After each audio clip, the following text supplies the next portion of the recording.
Report شامل کرتے ہیں بیلا سے۔ دعوت اسلامی لسبیلا کی جانب سے نیشنل پریس کلب بیلا میں محفل میلاد منعقد کی گئی۔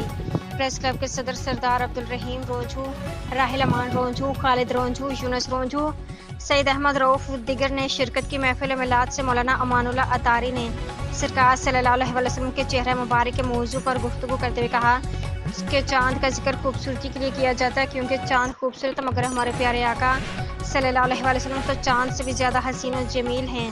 چہرہ مبارک سرخی مائل سفید مبارک ابرو ملی ہوئی، دیکھنے والوں کو محسوس ہوتا کہ ملی ہوئی ہیں، مگر درمیان میں رگ مبارک تھی جو ان کو جدا کر رہی تھی۔ ناک مبارک نہ بہت زیادہ اونچی اور نہ بالکل دبی ہوئی، الغرض جسم اختر کا ہر حصہ بالکل درست اور کامل تھا۔ پیارے آقا صلی اللہ علیہ وسلم ایسے کامل و اکمل ہیں کہ ان کے میں خامی تو دور کی بات، اس کا تصور بھی نہیں ہو سکتا۔ چہرہ انور ایسا روشن کہ دیکھنے والے دیکھتے رہ جاتے تھے۔ سرکار صلی اللہ علیہ وسلم کی مبارک آنکھیں بینائی مبارک بھی بے مثال تھی۔